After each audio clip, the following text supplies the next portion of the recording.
I have failed over and over again in life. I failed when there were times I couldn't fail because it would be a huge detriment to my future. I failed when there's everything on the line. I failed when it looks like there's no tomorrow. I failed when it's my only option. But failing has taught me so many lessons. Failing has allowed me to win. Because I failed so many times in my life, it's got me closer and closer to another win. Failing isn't something that we should avoid. Failing is something that we should actually attract. We should want to fail as many times because the more and more times you fail, the closer and closer you're going to get to a win. 99% of people will never fucking figure this out. They'll go their whole lives and they'll say, man, I wonder why that guy's got it. Why is he so disciplined? Why is he so good? How can this guy do this? How can that person do that? I wish I had that. The reason they have that is because they made a conscious decision at some point in time to not let external circumstances dictate the outcome of their fucking life. And you have to make that decision. Greatness is worth the sacrifice. Every tear is worth the sacrifice. Every setback is worth the sacrifice. Because greatness doesn't come to those who wait. It comes to those who bleed for it. Those who find a way when there is no way. Those who choose to rise again even though the ground beneath them keeps shifting. And you must understand, the ones who rose to the top, they were never special. They just simply refused to quit.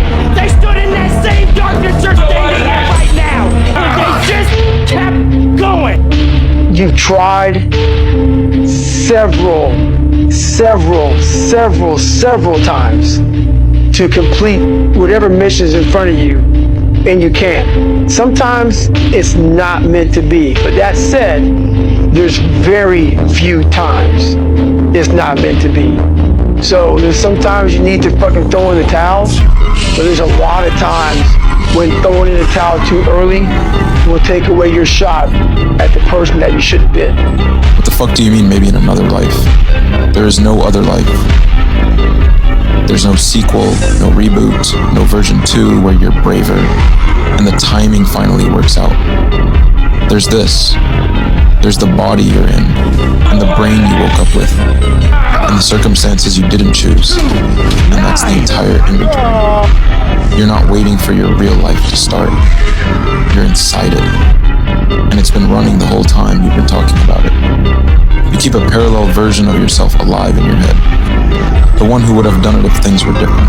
Different parents, different timing, different body, different town, different decade, different luck.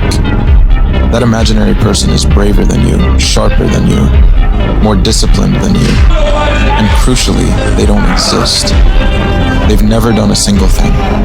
They've never made a single phone call. They've never risked a single rejection. And yet somehow, in the accounting of your own life, you keep giving them credit. You keep pointing at them when you fall short.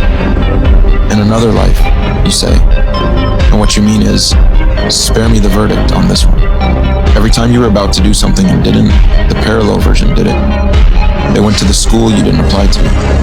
They moved to the city you drove through once and never came back to. They asked the person out. They quit the job the week they realized they hated it. They started the business. They wrote the thing. They sent the message you're still drafting in your head 6 months later. And they walked off into a future you can picture in forensic detail. You know exactly what their apartment looks like. You know what they'd be wearing today.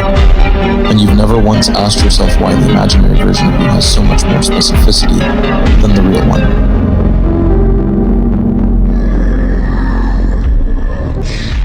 In another life,